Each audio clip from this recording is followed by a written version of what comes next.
Discovered my best friend's 4 kids are my husband's after 12 years of friendship, but karma was cruel. So here's my story. And honestly, it's one I never thought I'd have to share like this. I'm 29, a graphic designer by trade, and I run my own small design business. Work keeps me busy, and I like what I do. It's creative, challenging, and I get to work with some cool clients. But today, I'm not here to talk about work. I'm here because of my best friend, or who I thought was my best friend, Sarah. We met back in high school. I remember it so clearly because both of us were kind of the odd ones out, you know? While most people had their little cliques, Sarah and I were the type who didn't quite fit in anywhere. I guess you could call us the weird girls, but in the best way possible. We were both a bit awkward and had our own sense of style. Nothing wild, but not exactly what was cool at the time either. So we just clicked, almost instantly. It was one of those friendships where you don't even realize how quickly you become close. By the end of that year, she was already like a sister to me. From that point on, Sarah and I did practically everything together. And I mean everything. If you saw one of us, the other wasn't far behind. School projects, hanging out at the mall, sleepovers where we'd stay up all night talking, that was us. There was just this level of trust that's rare to find, and I think I valued that more than anything. I felt like I could tell her anything, and she'd never judge me. We knew each other's secrets, our insecurities, our plans, and we were there for each other through all the usual teenage drama. She was my partner in crime, my ride or die. Things kept going that way for years, even after we graduated. When I started my first job, Sarah was there cheering me on, and when she met her first serious boyfriend, I was there helping her pick out outfits, talking to her about what she wanted for her future, and whether he fit into it. I remember when she first told me she was in love. She was so giddy and happy, her whole face lit up. She swore he was the one. It was all the typical young love stuff, but she was dead set on him being her forever. And yeah, I thought it was fast, but who was I to judge? By 19, Sarah decided she was ready to marry him. She didn't want to wait, didn't care that everyone around her thought she was too young. She was completely sure about him, despite everyone, including me, warning her to slow down. But she had her mind set on it, so I did my best to support her even though I had doubts. That's just what you do for your best friend, right? You show up and stand by them, even when you're secretly hoping they'll reconsider. The wedding came and went, and for a while it seemed like she was actually happy. They were this picture-perfect couple. And even though I was still a bit skeptical, I started to believe maybe she'd found her fairy tale after all. But a year and a half later, it all came crashing down. I still remember the night she called me, absolutely broken. She was crying so hard I could barely make out what she was saying. When I finally understood, it turned out her perfect marriage had hit rock bottom. Her husband had been cheating on her, and their relationship was done. That was rough. I remember sitting with her through some really long nights, just trying to be there for her. She was so heartbroken, and it killed me to see her like that. We'd go for long drives where she'd cry and vent, and I'd just listen. I tried to keep her spirits up, but it wasn't easy. She was in such a dark place, and honestly, it was one of the hardest things I'd ever had to help a friend through. It was like watching someone fall apart and feeling totally helpless. But Sarah's the type of person who bounces back, even when it seems impossible. It took a while, but eventually, she started to piece herself back together. She got back into dating, though she was way more guarded this time around. Then, just as things seemed to settle, she met David. She was 23 by then and way more cautious than she'd been before. David was different, older, steady, the kind of guy who seemed reliable. They started seeing each other, and for the first time in ages, I saw her genuinely happy again. It was like this light was back in her eyes, and I thought, maybe this time it's real. After a year or so of dating, she decided to marry him. I was nervous, given how things had gone the first time, but she was certain about him, and I wanted to believe it could work. They had this small, beautiful wedding, and this time, it really did feel different. I guess I was so caught up in her happiness that I missed some of the signs. The crazy part is, it was at Sarah's wedding where I met my husband, Chris. He was a friend of David's, and we hit it off pretty quickly. I never would have guessed that we'd end up together, but one thing led to another, and soon, we were inseparable too. Looking back, it felt like we were creating this little friend family with me, Sarah, Chris, and David. We all became so close, doing holidays together, taking trips, just enjoying life. For a while, it felt like everything was falling into place. About 8 months after we started dating, Chris proposed. I'll admit it was fast, but everything felt so right. Planning my own wedding was a dream, especially with Sarah as my maid of honor. She was my rock through the whole process, just like I'd been for hers. It was honestly one of the best times in my life. And when Sarah found out she was pregnant shortly before my wedding, it was just this cherry on top. She was going to be a mom, and I was so happy for her. We postponed our wedding a bit so she could fit into her bridesmaid dress, and when we finally did get married, her son was already born. Having him there made everything feel so complete, like our little friend family was really solid. And while I'd made the decision not to have kids for personal reasons, I never felt like I was missing out. I loved Sarah's kids like my own, and Chris and I enjoyed being around them. It was the best of both worlds, honestly. For a long time, life just seemed perfect. We all had each other, and I never once doubted that I had the best friend anyone could ask for. Sarah was like a sister, and I thought we'd always be in each other's lives. Looking back now, though, maybe I should have seen that things weren't as perfect as I thought. Maybe there were little signs, moments that didn't sit right but were easy to ignore because we were all so close. But yeah, that was life with Sarah.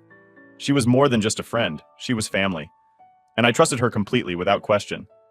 I guess sometimes the people we trust the most can surprise us in the worst ways.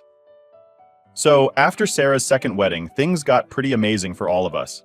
It was me, Chris, Sarah, and David, and it honestly felt like this perfect little crew.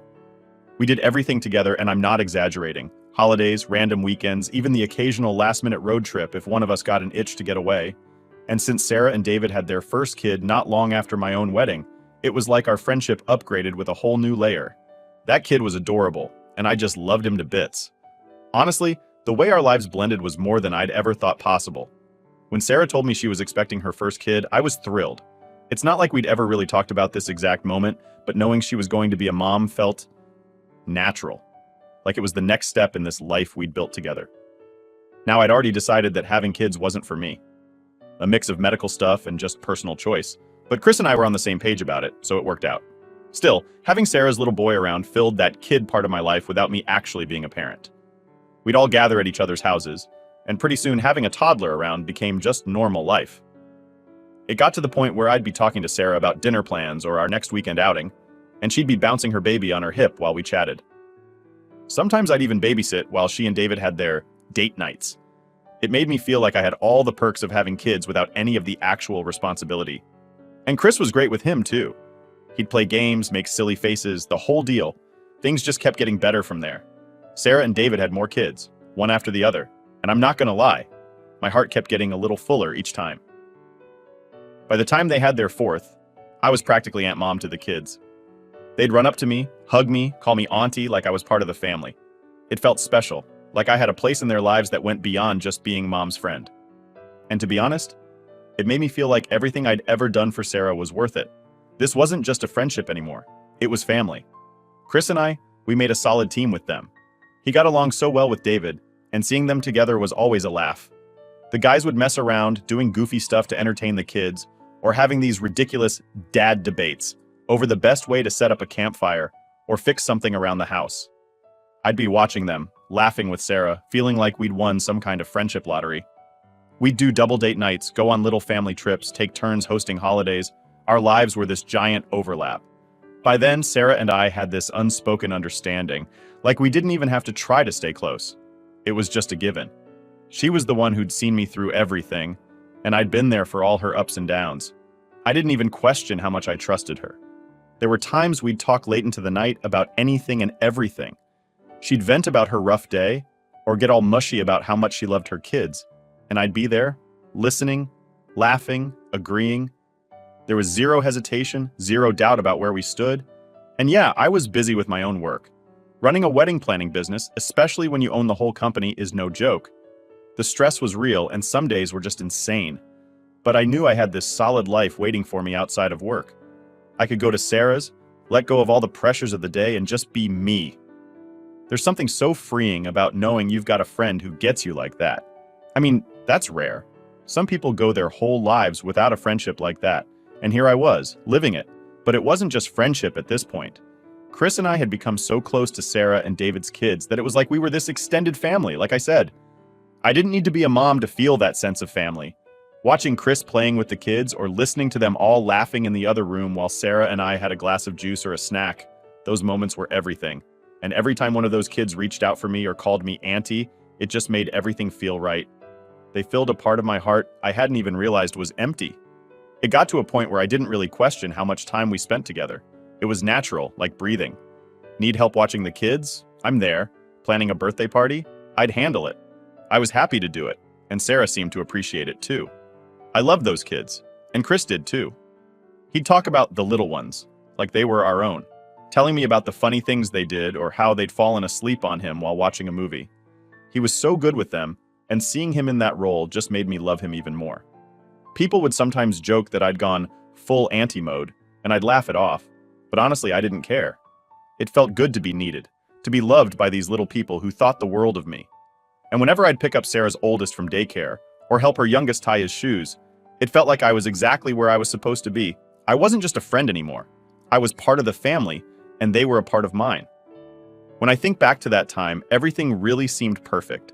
No red flags, no tension, just this easy, comfortable life where everyone played their part. I never doubted it for a second. We had our routines, our inside jokes, our shared holidays, and the kids brought this extra joy that made everything feel richer. It was the kind of life that felt solid, like you could depend on it to stay exactly as it was. And if you'd told me then that any of this could fall apart, I would have laughed. Sarah was like my sister, and Chris was my best friend and partner. It was this steady, dependable thing, and I never saw a reason to question it. But looking back now, maybe that's where I went wrong. I trusted too easily, assumed things would always stay the same, and never once thought to look closer. But back then, I thought I was living my dream life. So yeah, we were this tight-knit group and my life was pretty great.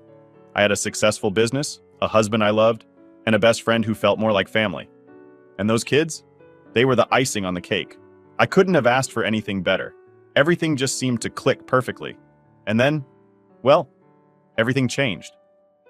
So out of nowhere one day, I get a call from Sarah, and right away, I knew something was wrong because I could barely make out her words. She was crying so hard, like that ugly gasping cry where you're choking on your own tears. I'd never heard her like that, and it freaked me out. I dropped everything I was doing at work and rushed over to her place as fast as I could. When I got there, it was like walking into chaos. The house was a mess, stuff scattered everywhere, like someone had thrown things around in a rage. And then there was Sarah, just lying on the living room floor, still sobbing, her makeup smeared all over her face, looking like she'd hit rock bottom. It broke my heart to see her like that, and for a second I didn't even know what to say or do. So I just sat down on the floor next to her and waited for her to calm down. It took a while, but eventually she stopped crying enough to actually talk to me. I was bracing myself, thinking maybe something happened with one of the kids, or that she'd lost her job. I don't know. My mind went all over the place. But what she told me was something I never saw coming. She said David had left her. He'd packed his things, taken what he wanted, and left her and the kids just like that. I remember just sitting there staring at her because it didn't make any sense. Sarah and David were solid. At least that's what I thought. They weren't the couple that argued all the time or had any kind of major drama. If anything, they seemed like the most stable out of all of us. But according to Sarah, they'd been having these low-key arguments that kept getting worse over the past few months. Stuff about little things like money, work schedules, and him coming home late. Nothing huge, or at least that's what she thought. Then she told me he'd just come home one night, said he couldn't do it anymore, and walked out. Apparently, he said he'd send her the divorce papers soon, and that he'd make sure she and the kids were financially okay, but he was done. She showed me a short note he'd left, something about needing space and not being able to stay in a relationship that didn't make him happy anymore. It was like a generic breakup letter, and it made me mad. This was the guy who'd seemed like the ultimate family man, and he leaves her with nothing but a crappy little note? I was furious for her, but mostly I was just confused. I couldn't wrap my head around what had happened. Sarah and David had been together for years with 4 kids. And yeah, raising 4 kids isn't exactly easy, especially when they're close in age like theirs were, but still. Leaving like that? It just didn't seem like him.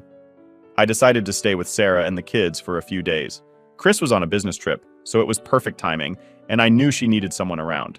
The kids were too young to understand what was going on, and I didn't want them to pick up on the chaos if I could help it. Every time one of them asked where Daddy was, I felt this mix of anger and sadness for them. Sarah would just say he was away for a bit and try to distract them, but I knew it was tearing her apart. I kept asking her if there was something specific that led to this, something she hadn't told me, but she kept shaking her head saying she didn't know. All she could say was that he'd started acting distant, picking these little fights over nothing and then sleeping in the guest room most nights. She thought it was just stress or work pressure, and that he'd snap out of it eventually, but instead, he'd just up and left. It was insane. I tried to think back to anything David might have said or done that seemed off, but nothing came to mind. He was always just David, you know? By the third day, my anger was boiling over. I told Sarah that David owed her more than just some dumb note. I wanted to know what happened, to get some kind of answer that made sense. I decided to reach out to Chris and ask him to talk to David about everything. Maybe he could get through to him, help him see sense, or at the very least, make him explain himself. When I called Chris and told him what happened, he sounded just as shocked as I was.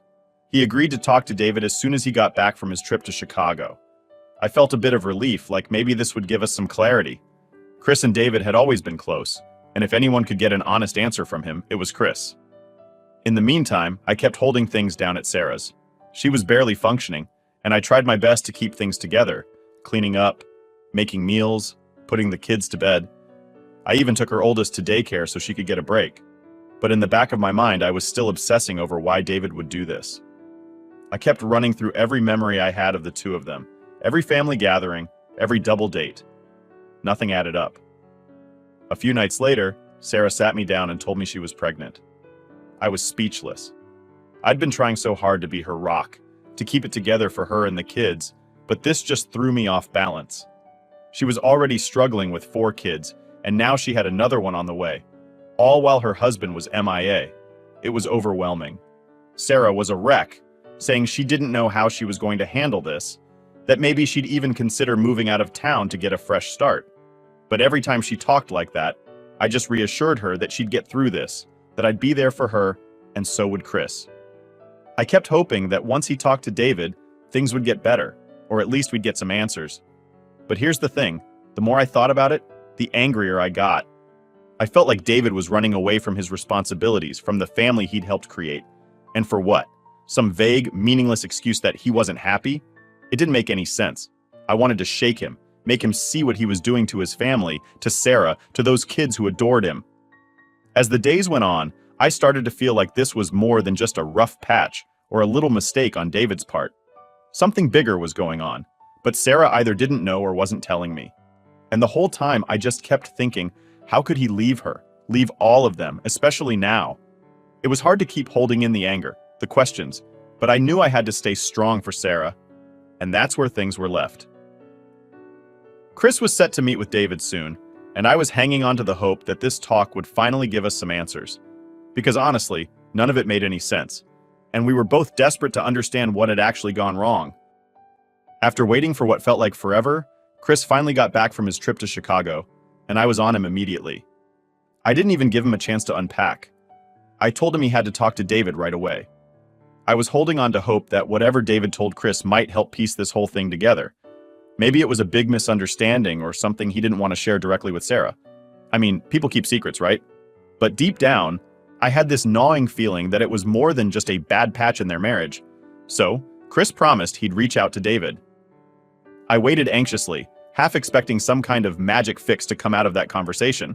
But when Chris finally came back to me after talking with him, his face was hard to read, and I could feel my stomach drop. He didn't have that everything's okay vibe I was hoping for. Instead, he just looked, I don't know, tense, frustrated even. Chris sat me down and told me he'd tried talking sense into David, but that David was set on the divorce. Chris said David seemed adamant that their marriage was over and didn't want to get into the details. According to Chris, all David said was that things had gone too far and that it wasn't fixable. I remember staring at Chris, waiting for him to say more, but that was it. No real explanation, nothing to make sense of what he'd done. But here's the thing, I couldn't just let it go. I couldn't accept that David was leaving Sarah with a vague excuse and no real answers. He owed her at least that much.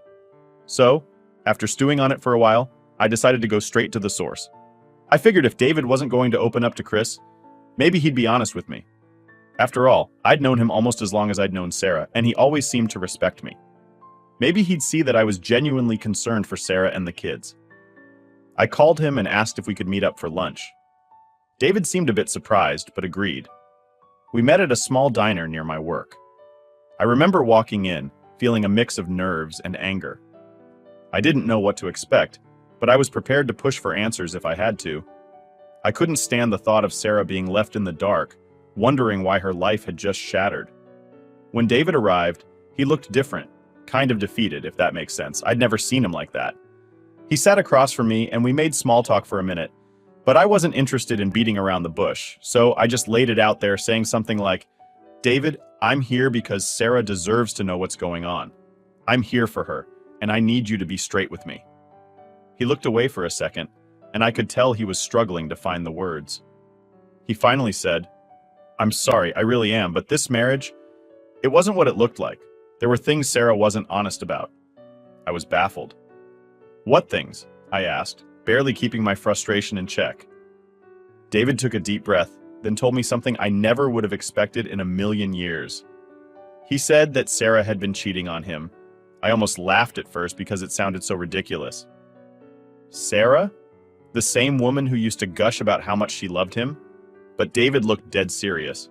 He said he'd known for a while, that he'd even confronted her before about it, and they'd tried to move past it, but he just couldn't do it anymore.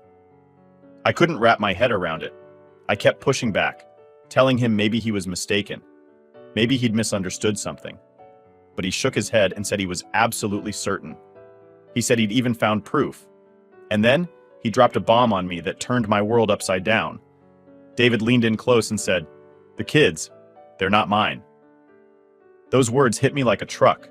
I sat there stunned, my mind scrambling to process what he'd just said.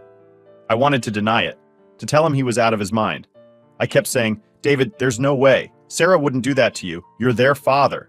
But he just kept shaking his head, saying, "No, I'm not. I did a DNA test. They're not mine." I can't even explain the rush of emotions that hit me at that moment. It was like anger, confusion, betrayal, all mixed together.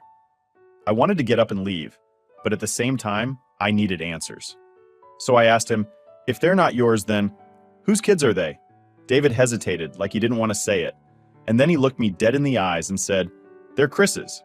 I remember my mouth just hanging open. For a second, I thought I hadn't heard him right. Chris? My Chris? The man who I'd trusted with everything? I kept telling myself this couldn't be happening. But David wasn't done.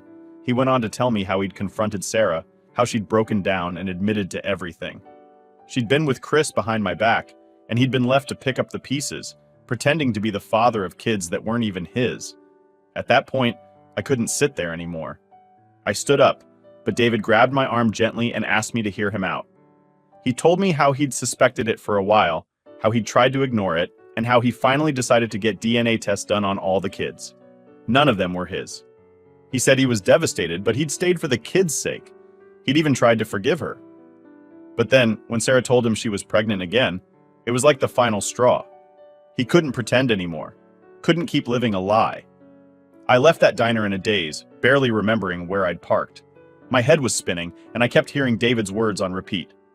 "They're Chris's kids." My mind just couldn't accept it. This was my husband we were talking about, my best friend, the people I trusted most. I kept telling myself that David had to be wrong, that he was making it up somehow, maybe trying to ruin their lives out of spite. But deep down I knew it made sense. All those little moments where Chris had been distant, the business trips that seemed too frequent, the times he seemed more invested in their family than ours.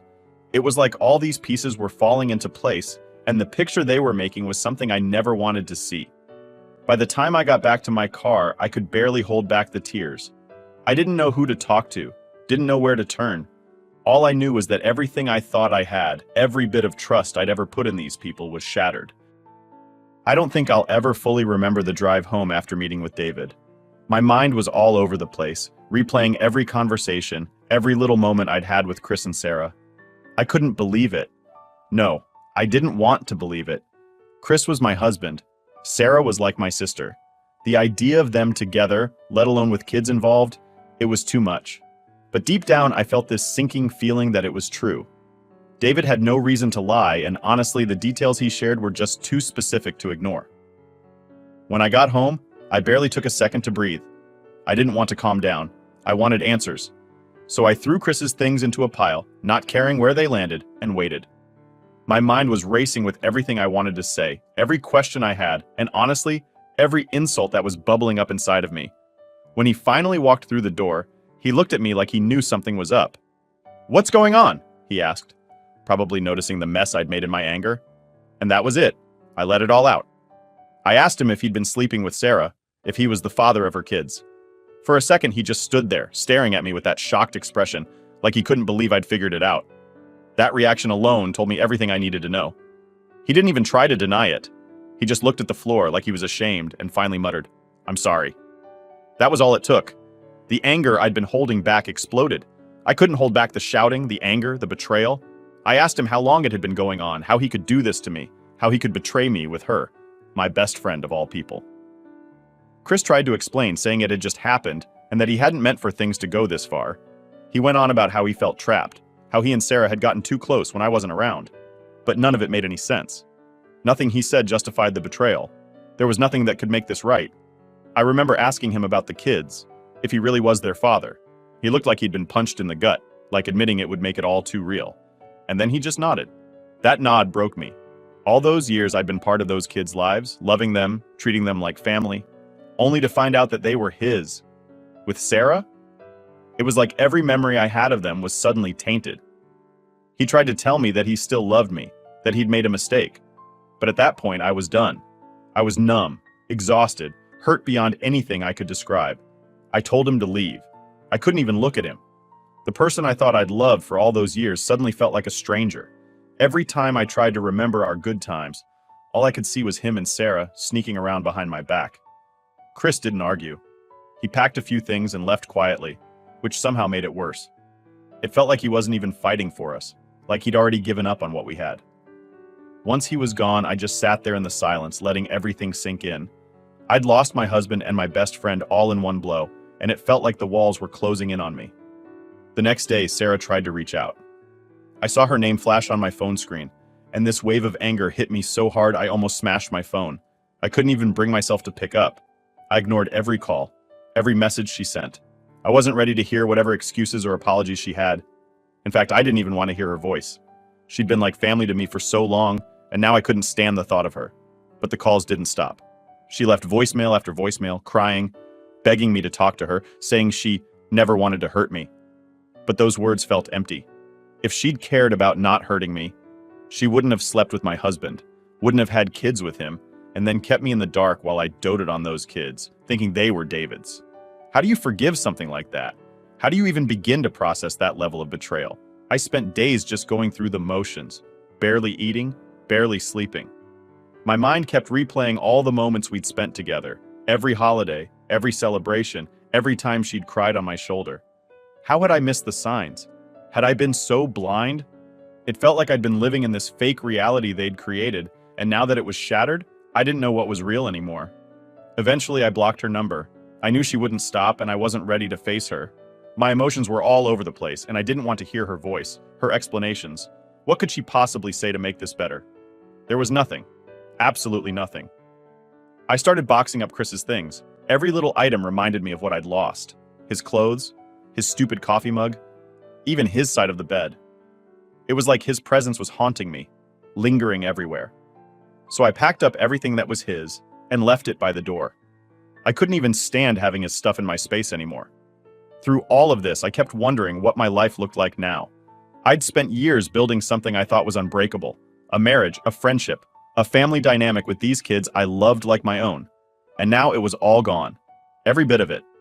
It felt like I was starting from scratch, but without any of the hope or excitement you usually get when starting over. This wasn't a fresh start. It was a mess I never asked for. The hardest part was knowing I'd been so close to the truth and missed it. All the times I'd sat with Sarah, talking about life, sharing our dreams, it was all a lie. She was lying to my face, keeping the truth hidden while I poured my heart into our friendship. It made me feel like a fool. I don't know how long I sat there that day, surrounded by empty spaces where Chris's things used to be, just staring into nothing. It felt like the end of something huge, something I'd never be able to get back. And the worst part was, there was no one I could turn to, no one who could really understand what I was going through. My two closest people were the ones who'd betrayed me, and I was left standing in the ruins, wondering what the hell I was supposed to do next. Last update. It's been a few months since everything blew up. Chris has been completely out of my life since that day I threw him out, and I haven't heard a word from him. I was done, completely done. I moved on, focusing on rebuilding my life, putting all my energy into my work and just trying to feel whole again. But then, out of nowhere, I got news about Sarah. She was sick. Really sick, apparently, with stage 4 cancer. It hit me like a punch to the gut, hearing that. I didn't even know how to react at first. Part of me didn't want to believe it, the same part that was still angry that hadn't forgiven her and probably never would. But this was real. She was dying, and there was nothing anyone could do. A few weeks after hearing about her diagnosis, I got a message from Sarah herself.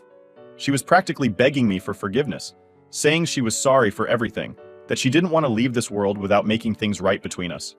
She even told me she'd lost the baby she was carrying, and she was devastated.